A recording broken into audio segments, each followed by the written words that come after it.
We respectfully request the Sangha great virtues for the sake of this assembly and all living beings.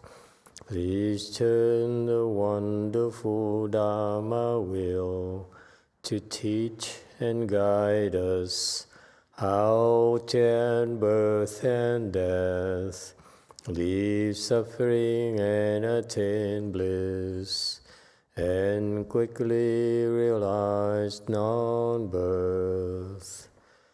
Cung thính đại đức tặng thịnh, vị thứ pháp hội cấp nhất thiết chúng sanh, tịnh chuyên diệu pháp luân giao đạo hạ môn, như há liêu sanh thoát tư ly khổ đạc lạc, tốc chứng vô sanh.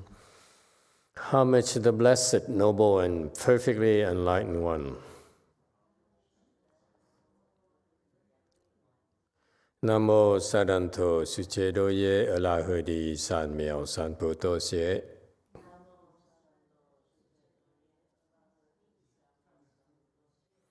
Nam mô Tạc Nạc Tha Tô Già Đà Già La Hà Đế Tam Miệu Nam Bồ Đà Tọa.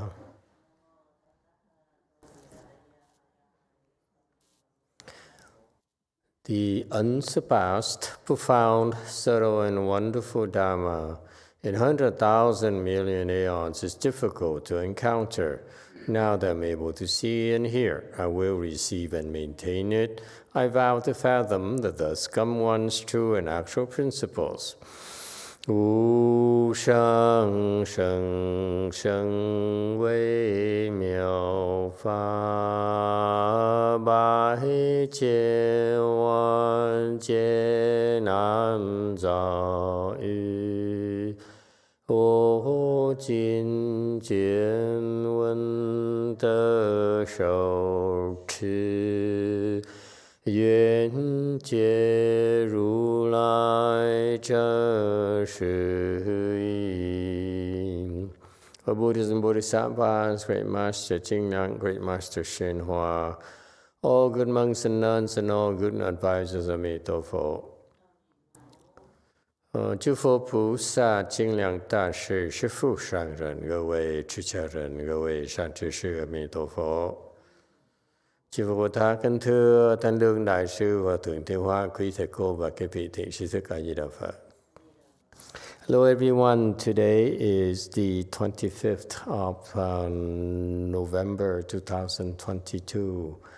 Thank you all for coming to join us in this so that we can discuss together, research together, learn together the teachings of the Prologue prepared by Master Qingliang on the Avatamsaka Sutra, the king of the sutras. So I'm glad you're all here. And so let's jump right into it. We are currently on slide 155 talking about the various dharmas that are taught here in this Avatamsaka Sutra. Talked about the unobstructed understanding or the unobstructed eloquences. In order to teach, you need to have the eloquence in your speech, and therefore that's part of our practice, that's part of our preparation for you, and we should be very grateful to Master YongHua for preparing us to do that. In the morning ceremony, for example, you have the mantra, the good goddess mantra, Namo Pho Tho, Namo Dhammo, Namo Sanje, Namo Shri Okay, that particular mantra there, I was very particular, very grateful for Master YongHua to insert that in his morning ceremony because it helps us develop eloquence in speaking the Dharma. So you see, Master YongHua's teaching is very well-rounded. He prepared us for all the Dharma propagation work, whether it's lay people or left-home people. In fact, if you decide that you might develop eloquence in your daily work as well, or at home as well, okay? So what is eloquence we're talking about? Eloquence is classified into 4 types of eloquence. Eloquence, unobstructed eloquence of phrasing, unobstructed eloquence of dharmas, unobstructed eloquence of meanings, and the unobstructed eloquence in the light of speech. Okay? Unobstructed eloquence refers to that you have in your mind no obstruction whatsoever. In fact, it's kind of funny because to this particular chanchi, I found myself under, because this is a high stress for us in order for us to prepare to speak Dharma to you every night of the week. That's a lot of work for us. And you can't imagine the kind of work that goes into it, the technology that goes into it. And so that happens because all of you, many of you, consistently come and put pressure on us to deliver. Okay, what I found myself is funny for this year in particular that there's nothing new about the kind of obstructions we have to endure in order to make the cheese happen. You just cannot imagine the kind of problems we have, computer problems, weather problems, all sorts of problems throughout the years, okay? And it happens because we're able to overcome them because of your unwavering support from all of you. From so many ways you've been supporting this process, and we've been learning the Dharma together. But this year they have a new form of obstruction, where I was telling my disciple that I notice it, but every now and then I forget. Okay, so for example, now the form of obstruction they have is that they cloud my mind. Okay, so that I really struggle when I speak the Dharma. I said, the mind is not alert, the mind is not clear. Of course, you cannot tell the difference, but I can tell the difference because I struggle. Okay, I may be smiling at you and joking with you, but inside, it's so hard coming out. It's just like this is such an internal struggle. And I realized it happened because they obstruct me all day and they cloud my mind all day. Okay, so you cannot imagine the kind of things you have to deal with. And so, but just like everything else in cultivation, the more obstructions, the more we improve. We improve because we need to overcome obstructions. If you have no obstruction, you have no problems, no need to practice, no need to improve at all. Be your happy self, go indulge, drink, have a merry time. All right? So anyway, so unobstructed meaning that they have no way of obstructing you. Only you can obstruct yourself. Isn't that cool? Meaning that you don't blame others for being obstructed when speaking the Dharma. The obstruction comes from internal. Okay? So, yes, Joe Kong has a question. 네, 질문할 수 있게 기회 주셔서 감사합니다. 마스터 흐름을 끊어서 죄송한데요. 제가 절에 일주일 만에 오다 보니까 예전 며칠 전에 법문 중에 하신 말씀에 대한 코멘트가 있어서 코멘트랑 질문 한 가지가 있어서 마이크를 잡았는데요. 어떤 말씀이셨냐면 공자를 비판하는 말씀이셨어요. 그래서 그 렉처를 들으면서 저는 해방감을 느껴서 친구한테 자랑까지 했는데요.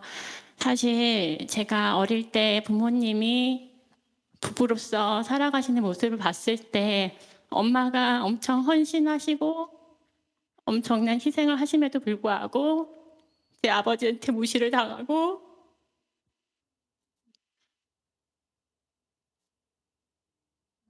그렇게 살아가시는 모습이 엄청 항상 슬프고 슬펐고 엄마 아빠를 너무 같이 사랑하는데 아빠를 이게 미워하는 마음을 갖게 되면서 혼란스럽고 그랬습니다. 그리고 그래서 그런 상태였는데 제가 또 결혼을 하고 나니 저 역시 그 아내로서 엄마로서의 의무는 엄청 큰 반면에 내가 나로서 살아가기 위해서 이제 남편에게 얘기하는 것이 쉽지 않은 것을 느끼고 사실 그게 저의 큰 고통 중에 가장 큰 부분이었는데요. 이런 부분 모습을 아이들한테는 저는 저처럼 슬프지 않게 물려주고 싶지 않아서 제가 할 수 있는 노력을 해봤는데 그게 부모님이 살아가시는 모습을 보며 남편도 저도 살아왔고 그 세뇌된 정신 때문에 쉽지가 그걸 뚫고 나가기가 참 쉽지가 않았습니다. 근데 그래서 더욱 그 자유롭게 서로 의견을 주고받으며 살아가는 미국 사람들이 사는 모습이 부러웠고 동경했는데 마침 마스터께서 미국 사람이시고 항상 제 듣는 법문의 미국의 모습을 보고 배울 수 있어서 부처님 말씀과 더불어 동경하던 미국 문화와 가까이 되고 또 마스터께서 미국에서 보내주신 그 미국적 사고방식을 가진 스님들 덕분에 저의 고착된 사고방식도 많이 개선이 되어 가고 있는 것 같아서 이 부분에 있어서 정말 감사드린다는 말씀을 하고 싶었습니다.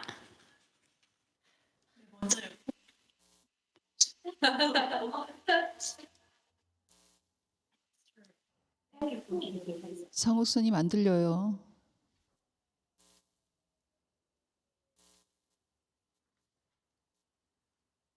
We cannot hear you.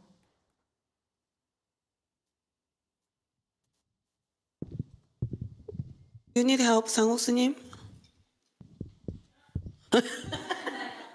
Still there is a problem. Hello, so Master, I'm really sorry to block the flow, your flow of your Dharma talk, but since I can only come to the Dharma talk once a week, I want to make a comment from last Dharma talk. You mentioned something about criticizing the Confucianism during the last time. 그다음에 뭐였더라? So growing up, I see my parents struggle. They struggle each other. My mother sacrificed a lot, but she always sacrificed, but didn't have the voice, and didn't get really appreciated. So seeing that, growing up, seeing that kind of relationship between father and mother, I really wanted to not go to that path. However, I discovered myself doing similar behavior. For example, I want to speak what I want to my husband, but I can't freely speak about what I want to my husband because I always saw my parents how they live their lives. So when you mention about the criticizing the Confucianism in that way, it really helped me and I felt a lot more freer. So I'm very grateful.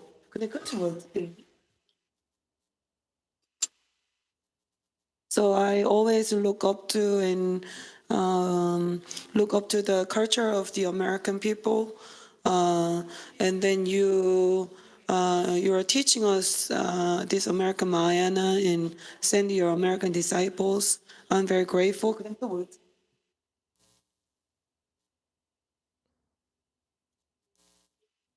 So in herself, she discovered that she also reformed some of her own way of thinking, interacting with this American culture.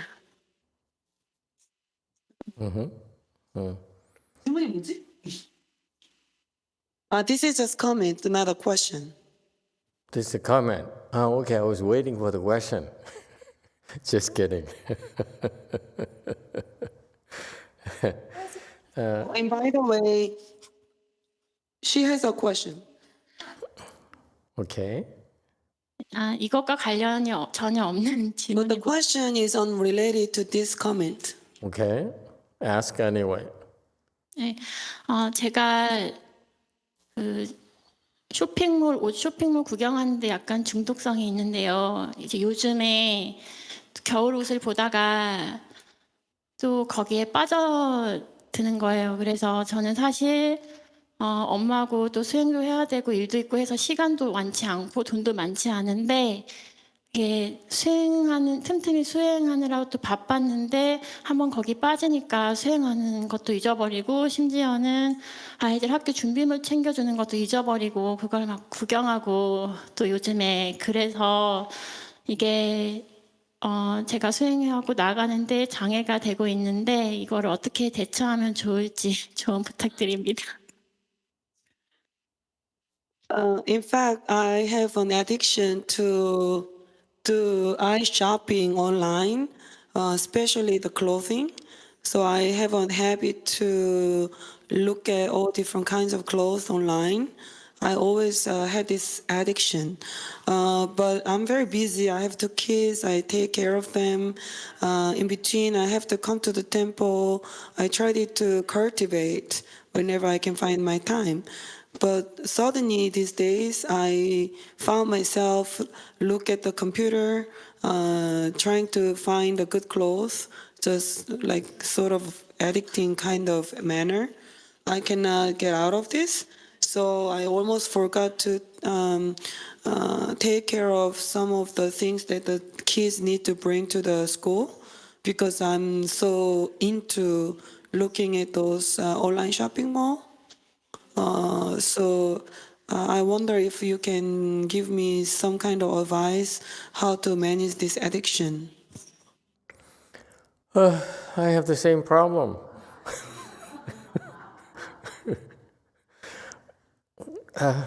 It's so convenient nowadays to buy things online. You know, who has time to drive to the store anymore, in particular with the traffic in Seoul, and then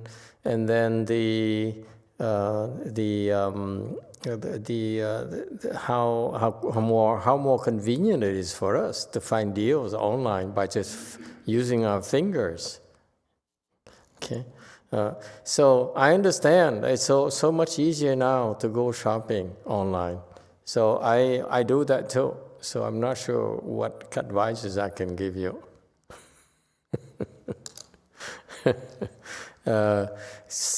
But maybe you can ask for help. Help. Yes, in the back. Master, as a reminder, today is Black Friday in America. I know, Black Fridays. I bought a few things today as well. I'm guilty.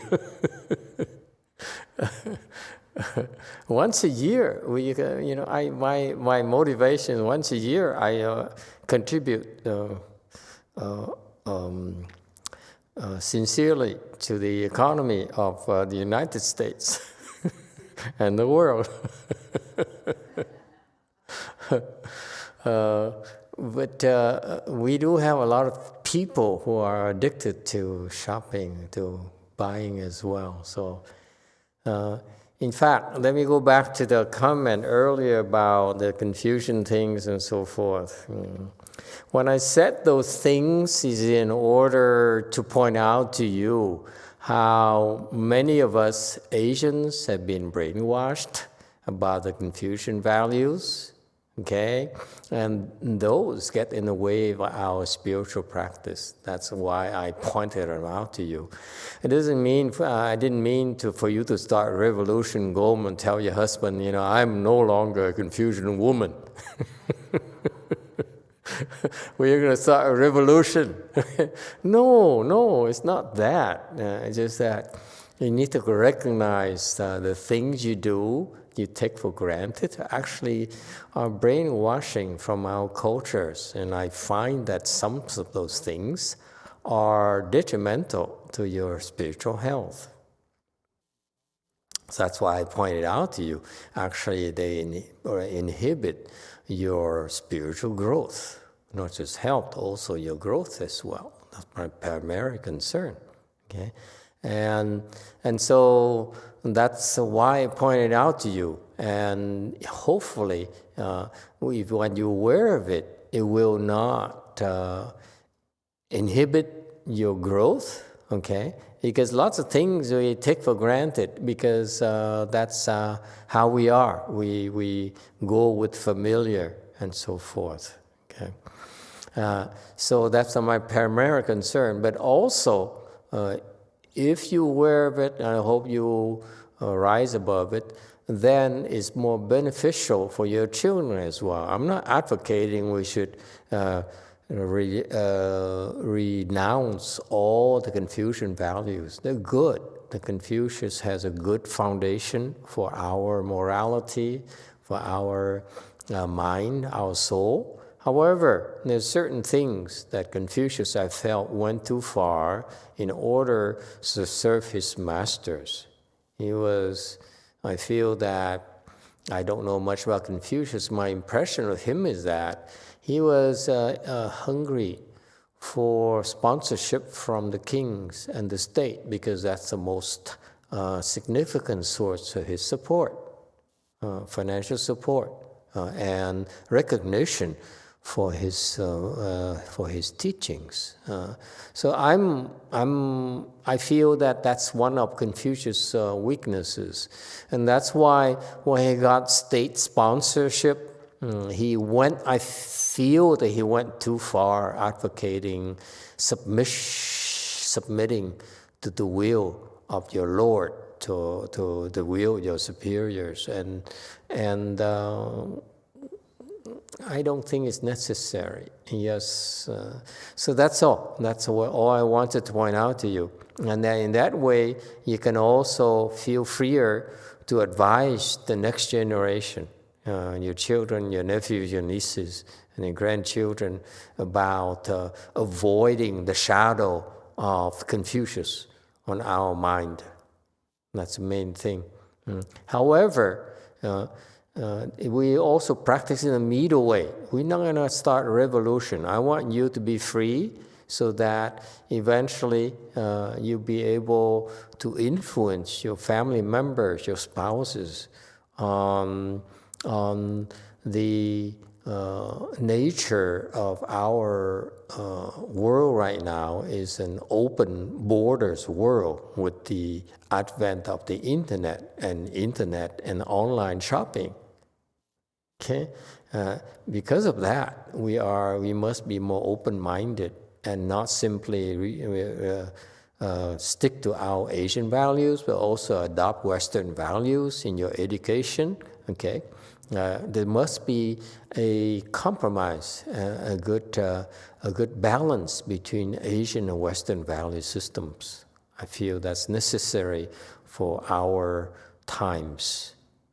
Okay, in particular, there's one thing that is so important in our Asian culture that the Western will never be able to catch up. Is that our spiritual values, the depth of the Buddhism on our culture, especially in Asian cultures. Okay. And therefore, I hope that you retain that and use that to complement the materialistic side of Western culture. And you can talk all you want, you can argue all you want, but I talked to someone recently, a young lady who told me, he said, I don't meditate, I don't do spiritual things because I don't feel the need for it. And it reminds me that invariably I talk to so many of you, from executives of companies to housewives to all sorts of people. I feel that exactly this is a thing that the Buddhist culture has, in Asian culture has, a superior, that is the meditation practices. You need to practice every day. Okay? You need to restore your mental health, to bring balance to your life by meditating every day. Okay? That's also would help you reduce your impulses, your online purchase impulses. Okay? So that's what I do. Every time I have this urge, I will cross my legs and calms me down, so I buy less. It helps. Okay? The thing about Buddhism that is very practical is that you're aware that it's a weakness, and therefore you are taught, you're given tools to practice in order to restore balance in your life. And I feel your personal, individual weakness is that you don't practice meditation enough. Okay, if you feel like you have an exposure about this addiction to online shopping, then meditate more. Okay, it will get rid of it. It turns out that, in particular, if you improve to the next level, that addiction will be reduced. The next level will be further reduced. That's what you can do to cope with it.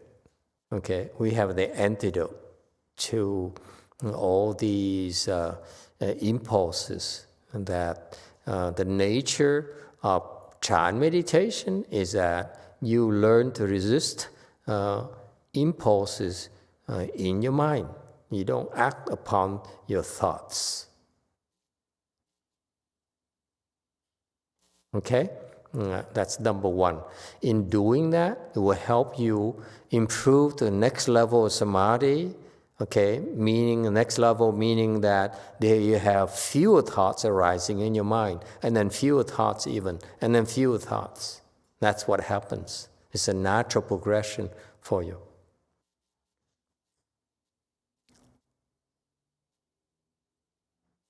Okay? I hope it helps. And of course, there are also, in your case, in particular your personal case, and also if you have these impulses that are too strong, you can start reciting the mantras we taught you. It will calm your mind down quite a bit. Okay? These urges actually are a form of attack on you personally. So, for example, when in this particular impulse to do online shopping is related to your depression, okay? So recite, for example, those mantras we teach on those mantra sessions, okay? Will help calm you down very quickly, okay? You need to recognize it, that's all. It's a minor thing. Okay? All right. Yes, question.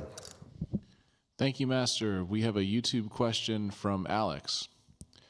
Alex asks, Amitofuo Master, earlier this week I had some important work to do, and I felt a strong obstruction of procrastination. I asked myself, Who doesn't want to do this work? I felt like I was able to see a ghost that has been trying to stop me from succeeding for a long time. How can I identify and work on my obstructions?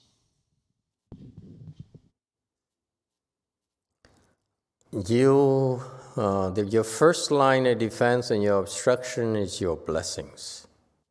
Okay, if you have enough blessings, and the obstruction cannot stop you. Actually, if you have the blessings, the more obstructions come your way, the quicker you make progress. That's our secret. So that's why I'm more concerned about helping you plant blessings first, encourage you to plant blessings first. This is where the Westerners and Asians go wrong in their spiritual practices. They say, I go and meditate, I go and recite mantras, I go and do this and do that. But what they don't realize is that they need blessings. They need to plant blessings first. If you have the blessings, I can teach you anything. You don't have enough blessings, you won't believe things I tell you. And that's a secret in our practice is that, look, my monks, for example, if you know the history at all, they came to me, and very few people can meditate. But most of them could not meditate. Many lay people are that way as well. Okay, and the reason they're able to progress is because they have been put on a course where are given opportunities for them to plant blessings. Especially you newcomers, keep that in mind. Okay, don't be like the average, ordinary people who come to the temple with an attitude. Here I am, I'm special, teach me, train me, or whatever. It doesn't work like that. Okay? Traditionally, you come to the temple in order to increase your blessings, in order to plant your blessings. Traditionally, the sashes we wear have squares which symbolize the field of blessings. The reason we wear the sash here, even though now I understand why Master YongHua, in one of the six principles he taught, and said, is it the case that I wear my sash constantly? With my sash, would never leave my body for left home people. And in fact, from a Vinaya perspective, it's not necessary, because within a temple, we are a Dharma call where we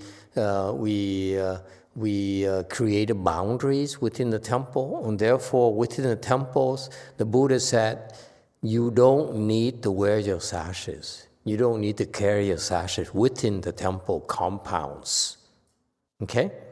However, Master YongHua, when the tough way, he says, is it the case I never am a part of my sash? Okay, and now I understand. When I went to Taiwan to learn about precepts of Vinaya, I said, wow, I never realized I didn't have to wear a sash all the time around the temple. This is why you go to those Vinaya temples in Taiwan, they rarely wear sashes.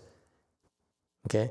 And by the way, people, when you go out of the temple, you're supposed to wear your sash, monks and nuns. Okay? I'm lazy. Sometimes go out and I don't wear sashes. I'm just too lazy. Okay? And cheap. Well, to me, it's more wear and tear than a sash. Okay, but do what I say. Don't do what I do. Okay. That's my only excuse. But the point is that when you leave the temple, you're supposed to wear your sash, despite the Vinaya. But within the temple, we don't have to. But Master YongHua says, I'm never a part of my sash. What for? And I may tell you why he said that. I don't think he ever explained to his disciples, so I'm going to explain it to you, my disciples. If we take it from him, we should know why we're doing it. If they don't know, it's okay. We don't care, okay? I just want you to know why we're doing it, okay?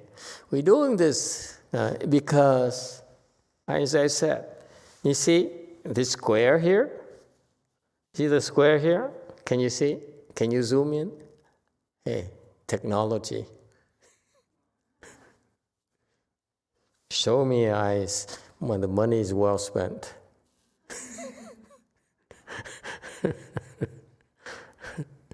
Okay, these sashes, they're divided into square. You see this? Actually, there's a square here. Okay, and this symbolizes a square is a fu tian, or a few blessings.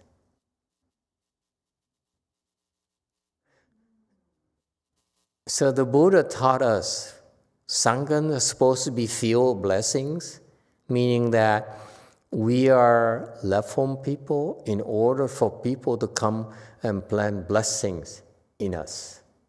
Okay? Meaning that if they're doing it right, we have to let them plant blessings. We have no choice. Okay? If they don't do it properly, we don't have to. But what are the things we do constantly 24 hours a day is we are few blessings. So one of our jobs as Sanghas is to help you increase your blessings.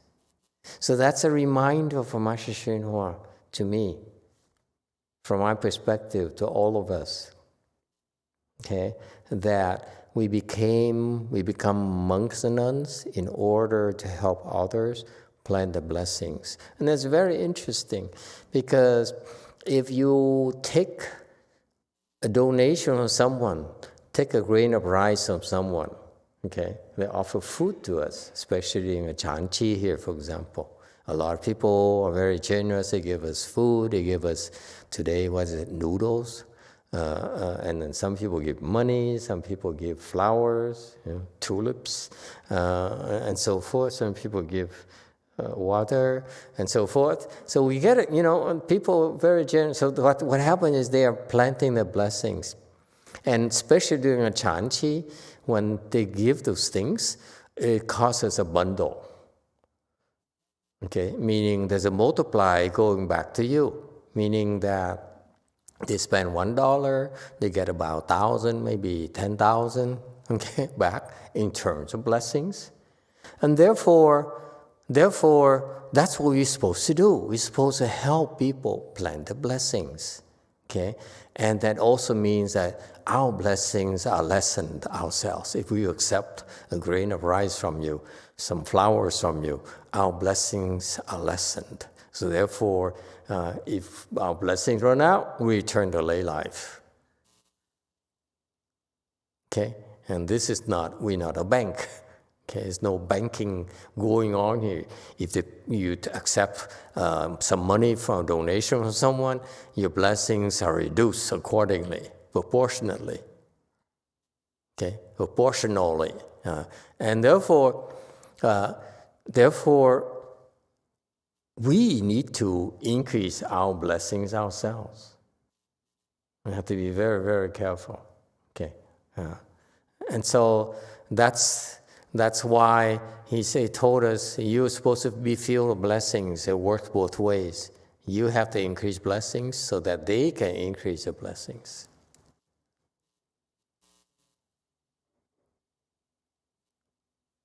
Okay, and that's how you will that will be necessary for your spiritual practice. You need to increase your blessings. With the blessings, the obstruction cannot stop you. Okay, the legs pains will not scare you away. The mean people at the temple will not turn you off permanently. All right?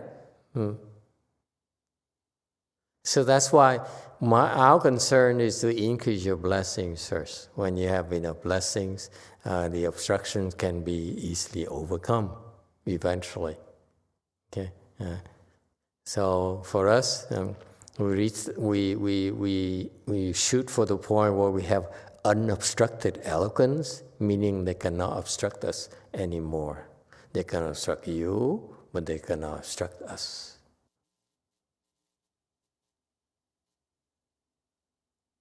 As I said, if they come and try to make my mind muddy and confused, I will deal with it so that they cannot obstruct me when I speak Dharma. Okay, that's what unobstructed eloquence means.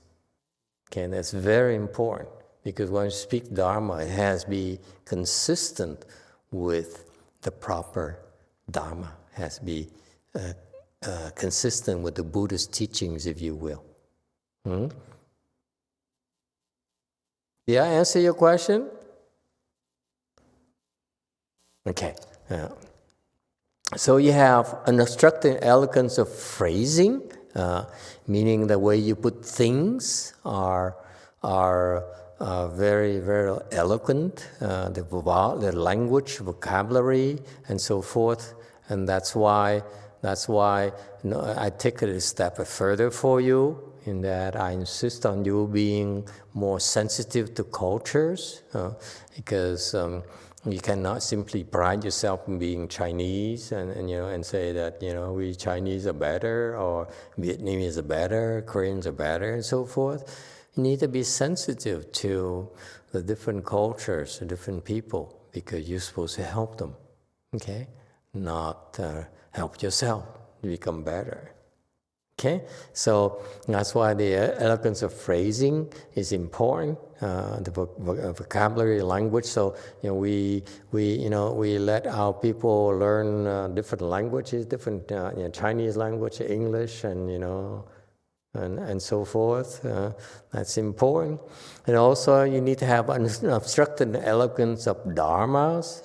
Dharmas here refers to the Buddha's teachings, Dharma with a capital D, and that's all the Buddha's teachings or the various Dharma doors.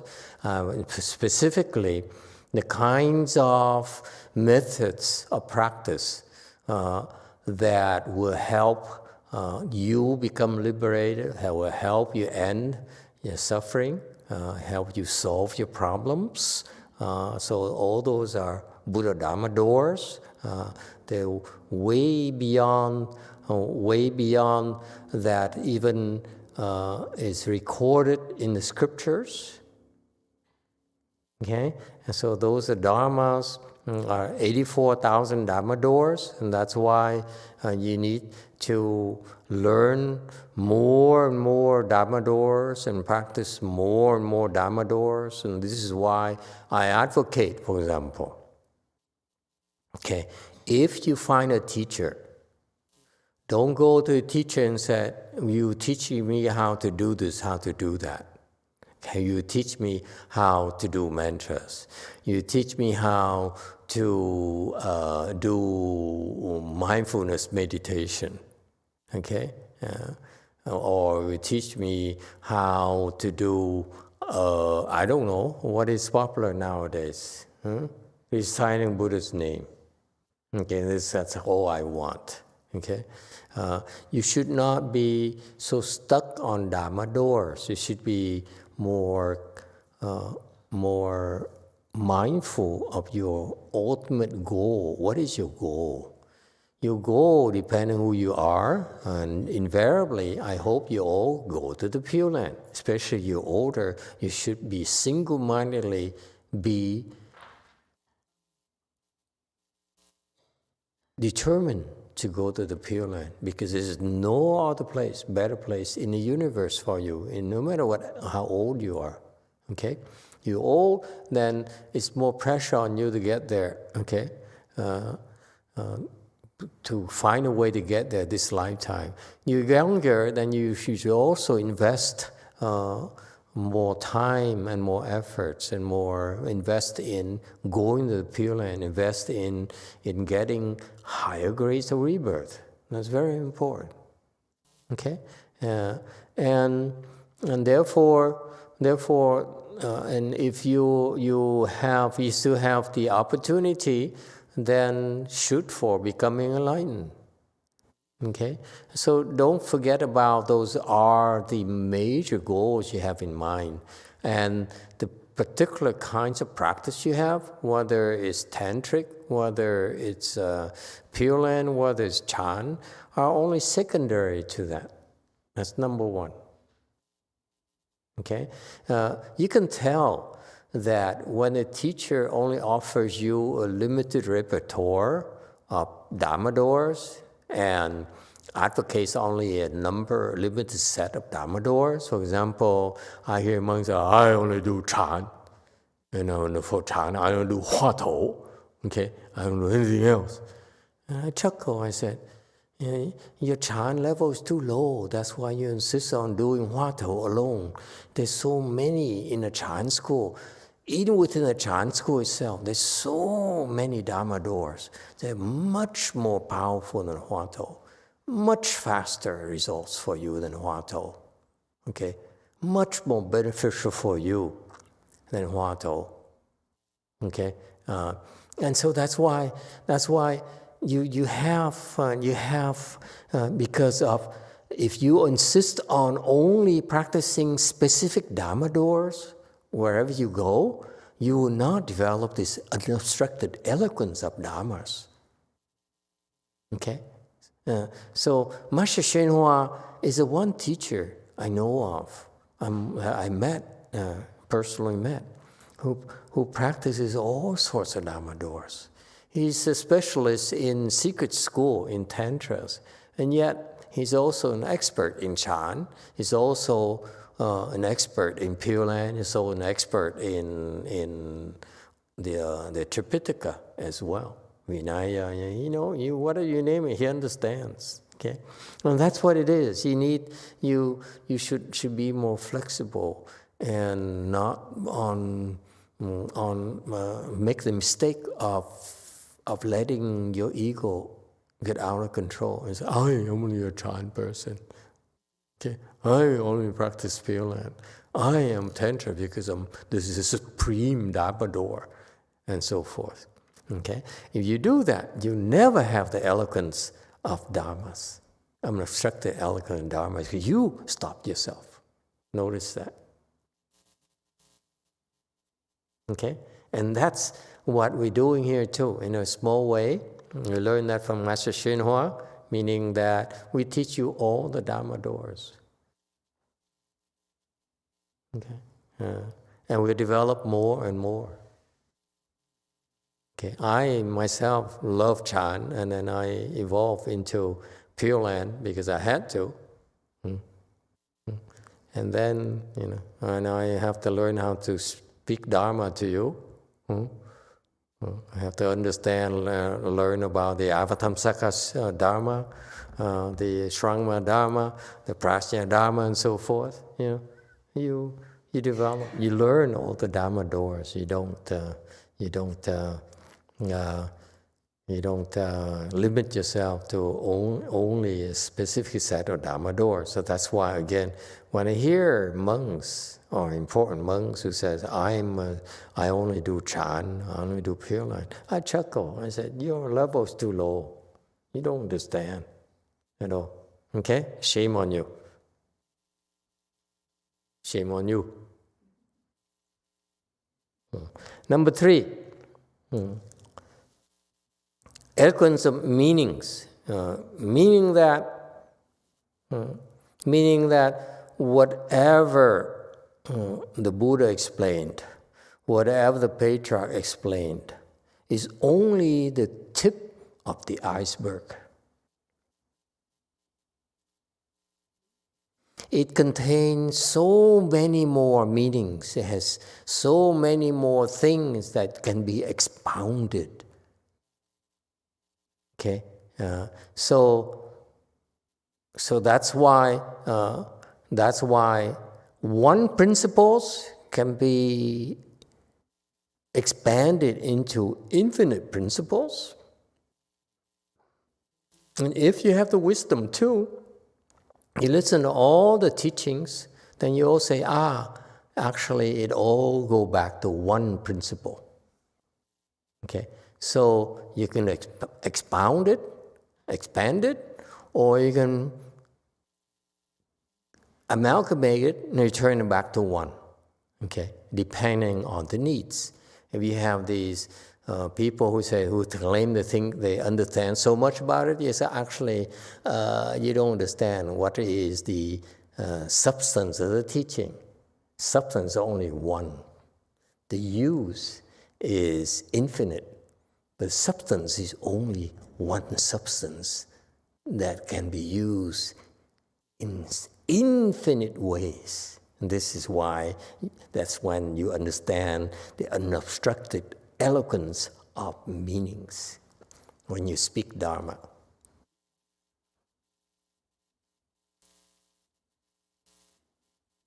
Of course, I know you don't understand what I just talked about, but it still has to be spoken. And 156, yes, question? No question? Yes, 9?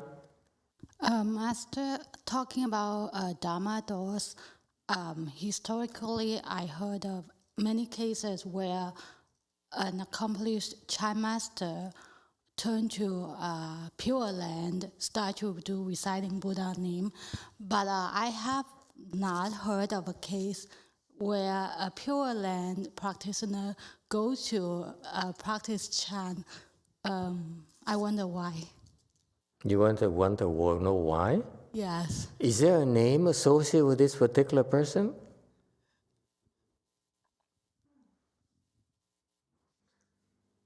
Are you willing to talk about that, bring up a name? Or No, you or someone you know or someone I know? Or No, nobody, but I just nobody?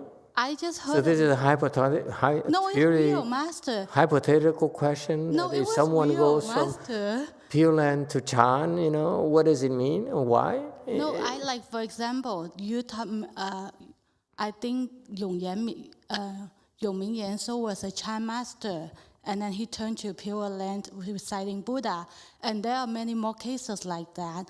You also mentioned one long time ago where a Chan master who already could read past and present life, but then he changed his mind to start practicing Pure Land, reciting Amitabha Buddha. So there are many cases like this, but I have not ever heard of a case where somebody who say, I recite Buddha only, and then suddenly he goes to, okay, I'm going to practice Chan. I wonder why it only goes one direction. It goes in one direction. It's a fair question. Kind of stupid at first. It sounds like a rather stupid question. But actually it makes sense. You should have to go beyond the initial reaction. Okay? So, yes, I commend you for asking a good question. So why would a specialist, a Pure Land master who practiced Pure Land Dharma door, choose to go to Chan Dharma door?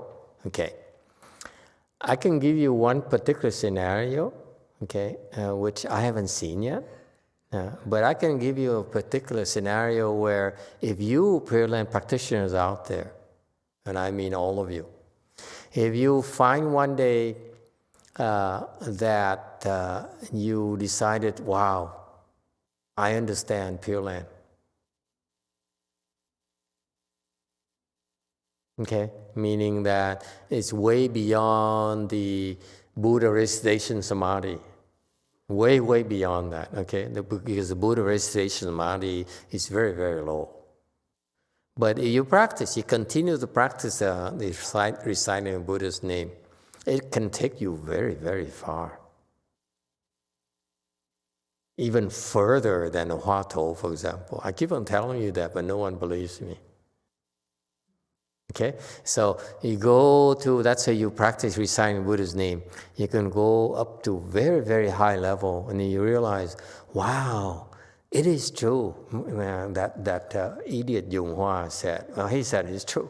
I look at all the chant masters, I say, wow, these chant masters who who claim that they are great chant masters, actually don't understand chant at all. Okay, and therefore, he said, then I would go to the Chan school to research how Chan is taught. Because the Chan school is a very important vehicle for us in Mahayana to transmit our knowledge. Okay, all the patriarchs ultimately transmit their knowledge to the next generation through Chan. And therefore, this Pure Land Dharma master here says, well, she might decide that, I'm going to transmit my Pure Land Dharma door to the next generation. Okay, what I did is for myself. In order for me to figure out a way to train the next generation, the Chan school is the best vehicle for me to understand how it works. Just because I got there, it's a narrow path for me. But for me to bring others, okay, I personally feel that you would want to go to the Chan school because the Chan school is much better structured. The Chan literature is so rich in depth and in structure in training the people, whereas the Pure Land literature is not that good. It's not that well structured. Okay, it lacks a lot of information in order to train people, to bring people to a high level. Okay, because so that's why when you get high up there and you realize, wow, I understand now, then you can simply go to the Chan school and pick up very quickly their techniques, their training techniques. That's what you want to do. Definitely you want to do that. Because otherwise, you have a hard time training the next generation of Pure Land practitioners, Pure Land teachers. And this hasn't happened yet because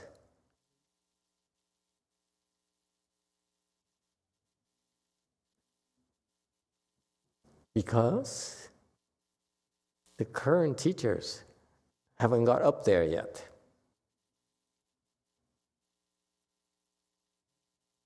Because you get up there, I feel there's a need for it, for the Chan school.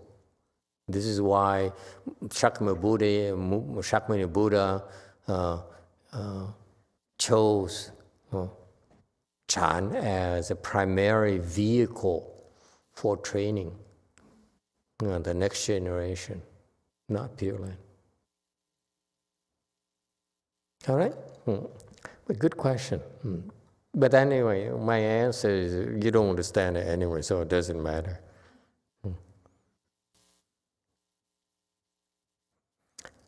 And also, there's the delight in speech, in that Master Shenhua gave more details. When you speak the Dharma here, you should use your voice. There's a technique for the speech, where you lower your voice, you rise your voice, you pause, or you repeat, because she doesn't seem to get it. You get it? Okay. So these are techniques, he says, when you use the sound in teaching. But also, it's also when you speak Dharma, it has the structure. It has more like a storytelling. And this is a preferred approach for speaking a Dharma. The Dharma is like a story. It should have beginning.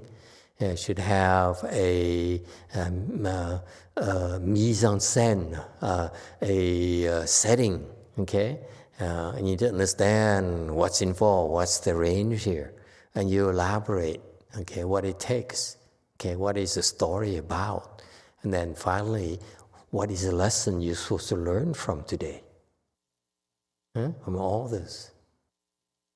And that's why we have something called Dharma glimpse, because we talk so much, you lose track of what we're trying to teach you. So instead of having to listen to 2 hours of rambling on my part, Peter condensed it into 30 seconds. All right? So that's delight in speech. But it's very important for you to understand that cultivation is supposed to be fun for you. So that's why when you have the blessings, which is, when that is the case, you enjoy listening to the Dharma. Maybe the Dharma speaker is not that good, is not that eloquent, but you still enjoy listening to the Dharma, which I found to be the case of so many Buddhist disciples. Because the Dharma itself is so delightful. Okay, so it helps to have eloquence in speaking a Dharma. Okay, but the Dharma can be so delightful to listen to. So this eloquence and delight in speech here is not that difficult to develop. What does it take to develop it? Okay, develop it. You develop it because you have a healthy balance in your practice. The practice, yes, ladies, Koreans in particular. Yeah, it's when you first start it hurts. It's so painful for you people in Gold Forest as well. You say, "Oh my God, why did it hurt so much? Why does it ever stop hurting?" And I keep on telling you, I have bad news for you. It will never stop hurting. and people remain undaunted because after the hurt, okay, there is tremendous bliss, there's tremendous joy. Yeah, and look at her, that the mama, Apple's mama right there. She started with half lotus, now she's full lotus. Yeah, look at her. It's natural. Okay, and so the joy of the practice is you will find the kind of joy, the kind of pleasure in the Dharma, whether it's listening to Dharma, whether it's in the practice of Dharma, they all combine together. It makes it a very, very special thing. It's delightful. And once you find that, it's much easier for you to have delights in speech and telling your friends and your audiences, because it's a natural it wells from inside of you. It's nothing fake, nothing where you have to look up and say and pleasurize someone. No, you can be yourself because you find the joy in you. And I find it more, for example, Boo's there. She first came. He said, "Oh, what's in it for me? What's in it for me? Why am I here?" And now she says, does it, and the joy comes naturally. That's the spiritual practice for you.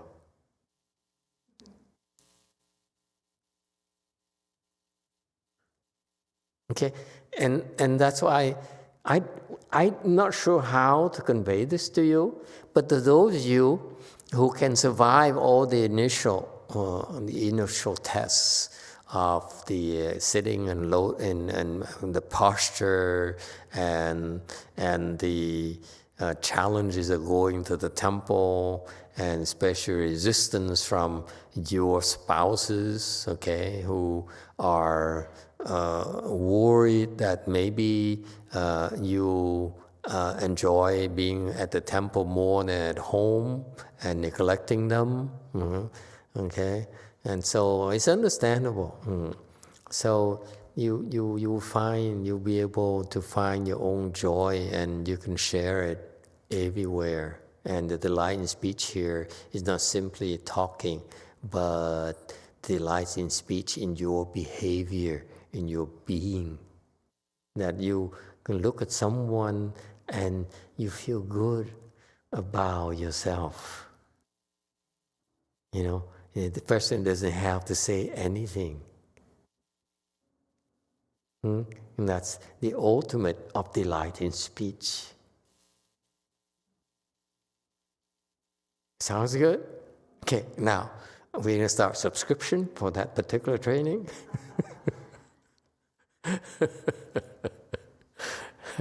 All right? Yeah. It's delightful. It's the unobstructed eloquence is, to me, is a form of sharing the joy that wells up in you from your practice naturally. So I assure you, all you newcomers there who are complaining, oh, I hurt so much, it will, as long as you continue to struggle, as long as it's difficult for you, it means that as long as you don't quit, you find your spiritual practice more delightful. And that's a promise to you. If it's comfortable, if it is so pleasant, then your delight will not increase. But if you still find it's a struggle to cultivate, to come to the temple, to practice, to meditate and so forth, to recite Buddha's name, then in our environment, it's very conducive to your continued progress. Because when you become comfortable, that's when we change the parameters to make it more uncomfortable for you. It's by design, okay? We don't apologize for it. I don't. I feel good about it, actually. Part of my challenge is, I'm going to throw you off balance. Yes, one. Thank you, Master. I just want to say all these years I've been practicing, and I sometimes would look at my friends, my Dharma sisters, who could just so easily sit in full lotus without much of concern at all. Yes. And it's never, ever been like that for me. It just hasn't. I kept thinking, okay, it's going to come. I'm going to just slip into full lotus, and I'll just be a happy camper. But it's just never has been that way for me. So I just finally realized, it's okay. It's okay that it's just not perfect. I just keep working at it. And I just seem to continue to want to, come to lecture as much as I can and do what I can to support Master and the Sangha. Very good. You see, it's true, especially with the newcomers. Some of them struggle, or some old timer they still struggle, but they're still around. So the key is not so much how easy it is for you to sit; it's how much of a struggle you have to go through in order to keep up with us. I remember, for example, it's a kind of funny now, but looking at when Sangbuk Sunim first came to Lu Mountain Temple and practiced a Chanchi there for us for the first time for like 9 weeks. She was the only one in the Buddha Hall from 3 until midnight. And she's such a real like a clockwork. That woman is tough, And I occasionally would drop by to take a peek at her, and she's right there every single time. and actually, did you feel embarrassed at all, Xian Shun, that you didn't even meditate during a Chanchi? We're all working, we're all doing our things and sleeping and eating and so forth. Sangwoo was sitting there and practicing. And And it's a struggle for her. She could sit for the whole day and stand up and sit for an hour, walk, sit an hour, walk. It's a piece of cake for the Koreans for some reason. Okay, life is not fair. But because of that, I found her to have the potential to invest in. Okay, and so my point here is that just because you don't struggle with your sit, you are struggling with other things. So the common denominator is you're supposed to struggle. If you are not struggling, you're not working hard enough. That's all.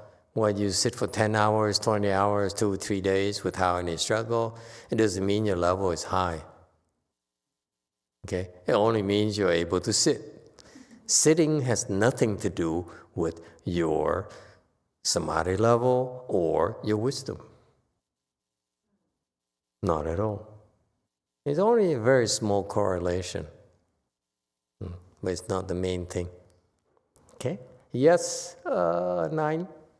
Master, I just experienced something yesterday. I wonder if this was a case of maybe somebody has developed eloquence in speech or something. So yesterday, I was witnessing a case where I was at home, and the husband was very afflicted and saying, "Why is she still not back?" And I knew the wife was happily at the temple, enjoying her lunch and looking at the clock. And then I was very afflicted because I was looking at the husband very afflicted. And then like an hour later, she came back. The husband was upset. So I was expecting, like I have always seen it, the fight going on really bad. I was very nervous. But she came back. The husband was, very upset. And I don't know what happened. It was back and forth. She talked to him, and he was throwing something at her, and she throws. It was no angry going on in the end. What I noticed was it didn't elevate as it had before. The wife was not angry at all, and she used the same word that the husband used, and in the end, he was just, nothing happened. So I don't even know who. I wonder if the husband was even suffering or anything. I'm not sure if the wife has developed certain way of speaking, but there was no anger going on. So I was happy, and the house was peaceful for some reason. I said, your mom? Yes.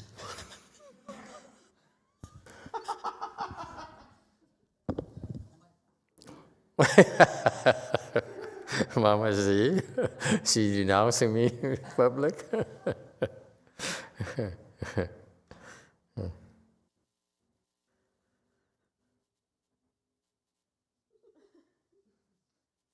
Well, I'm glad that it worked out for your mom.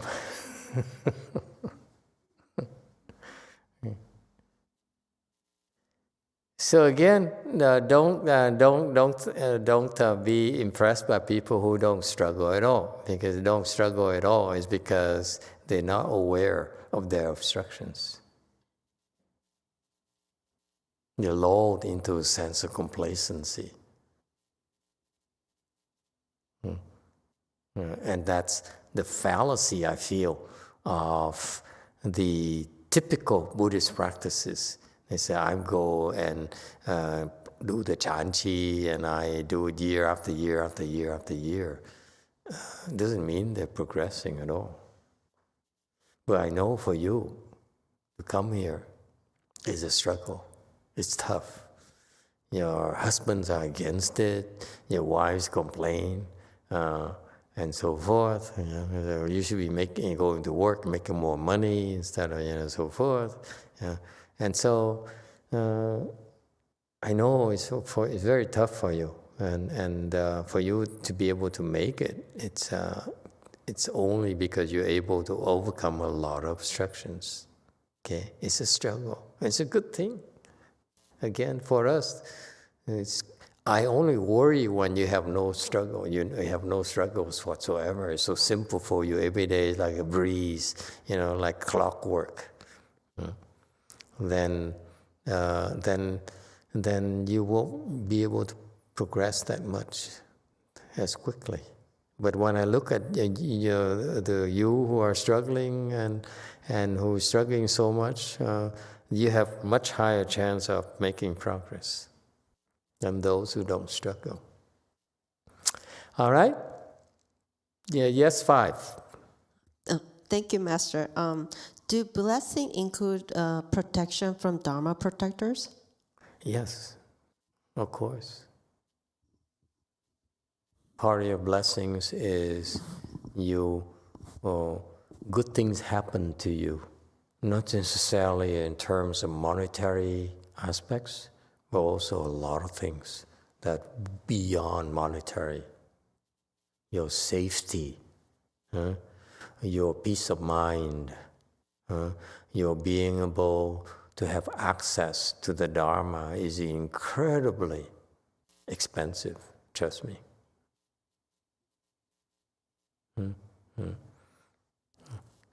And because when you draw near the Dharma, okay, then you're like you draw near brightness, therefore you see things clearer.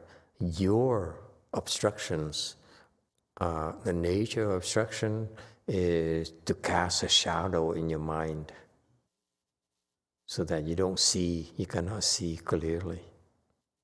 Yes, in the back. Master, I just wanted to share a story where last year I got into a car accident. So I was... In Vegas, I heard. Yes. And what were you doing in Vegas again? I'm trying to help my friend. She going... it's not for gambling. No, I don't have... You don't go to Vegas for gambling? No, Master. Is it for shows? No. For food? No. You're a weirdo. I just wanted to help. So recently, since last year, after that accident, I was not able to listen to Master YongHua in Chinese. And somehow, because of this translation... But when you got into a car accident, the car is total, I understand. Yes. And you weren't even injured? No whiplash, no nothing? No, not at all. Seriously? The car is injured. And the car is injured, but you're not injured. Yes, the car is injured, and my friend next to me injured, but I didn't. And wow. It crashed on her. It crashed on the front and the back, but the window, the door that I was on my driver's side, it actually hit my side. But somehow my door was intact. They hit your side of the car. But But she's the one who got injured. Yes, she's the one who got injured. On the passenger side. Yeah, so... Oops, sorry, we shouldn't be laughing about it. That's okay, Master. But I remember, because of that incident, reminding me that it was on July, and and in March, I heard Master say to me that I have an obstruction, very serious. So I should recite Great Compassion Repentance. And the more the better, at least 3 times a day. So I did that. I did not know what happened. And then during that car accident, I got saved, and I remember what Master said. So I'm really grateful for that. But I wasn't willing to share much about that because I don't know what happened. I was scared. I was afraid. And also part of it is right now I was able to finish Flower Adornment Sutra from Master YongHua is also because of this translation. Without this blessing, I would not be able to listen to him. Oh. So getting your car total was the prize? Wow. We all have to pay a price, you know that. Nothing is free in life. But that's when you appreciate your health and your safety, you know. And that clearly, that when you have an accident and the car hits you on your driver's side and you're intact, not even a whiplash or nothing physical, okay, that's amazing. That's interesting. People don't realize it. They don't realize it. That what really the things that their spiritual practice can do for them until disaster strike. Okay, that's when you learn to appreciate. And that's part of his blessings, that it's a wake-up call for him and help him appreciate the Dharma a lot more. All right. Good thing. Okay. We have a few more minutes. We're going to stick to an hour and a half, right? Remind me, put on a timer, okay? I tend to go overboard because there's so many of you, especially kids, enjoying themselves. So it's amazing. No strife. That is the nature of the practice we do. We don't fight. We don't bicker. We don't quarrel with others. We embrace the difference. We embrace their obstructions. They embrace their jealousy. They embrace their bitterness. Okay, and we don't fight. Okay, we contribute. As I gave my little Thanksgiving speech last night, I wanted you all to know that if you're stronger, then you don't find it necessary to fight anymore because you know you're going to win already. If you are stronger, you know that you fight, you're going to hurt someone. Someone's going to get hurt. It's not going to be you. So that's why you don't want to fight. You don't want to be the cause of someone getting hurt. And this is what's supposed to happen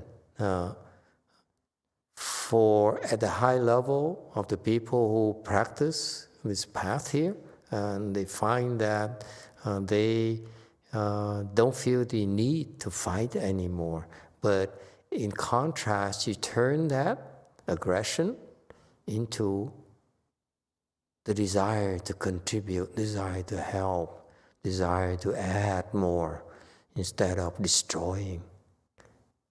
You know, I find it deplorable, and I'm so much against this, that when Elon Musk says, I'm going to need to bring in more money for his latest purchase, and he says, so he says, he asks his advertisers, what does it take to keep you, to bring more business to me? He said, lower the rates, because I'm paid so much at your competitors, YouTube and Facebook and whatever, what have you.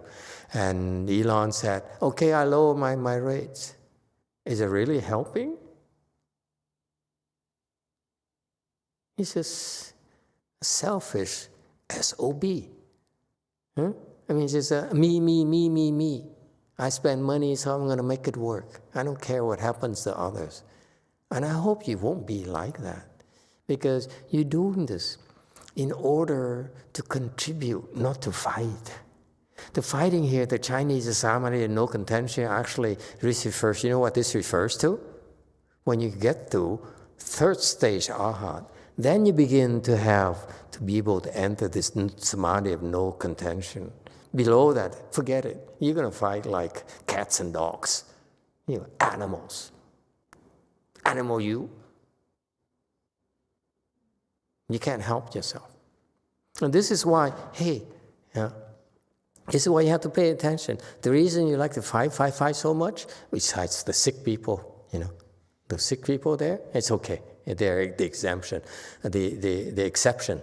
But typically, people fight is because they are low levels. They like to fight.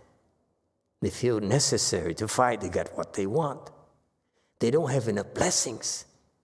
That's why they have to fight and have to destroy in order to get what they want. When you get the high level of third dhyana and so forth, you have so many blessings. You have so much that you say, I don't need to fight.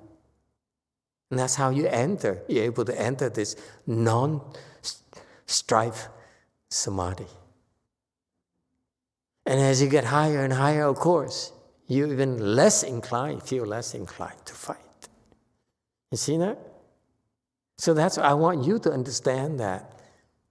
We practice it because when I criticize others, because I assure you, I have no desire to fight with them or hurt them at all. It's to help them or to help you primarily. Wake up to that. Okay? There's no need to fight. We don't fight, we contribute.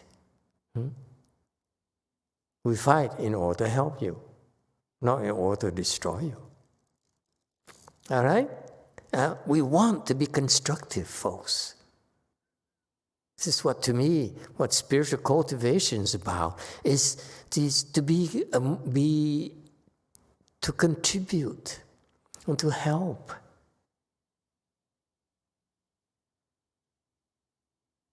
Okay? And finally, a few more minutes here, and because I'm almost the end of my time, allotted time here, contention. The Chinese has a nice poem I'd like you to memorize if you can. It says, fighting is there's a mind of winning and losing, and is exactly contradicts to the cultivation of the way. You see? And that's why once you understand your practice, you don't fight anymore. You understand? It's natural. You contribute. When you don't fight, and then you get better, and you, okay, I want to contribute.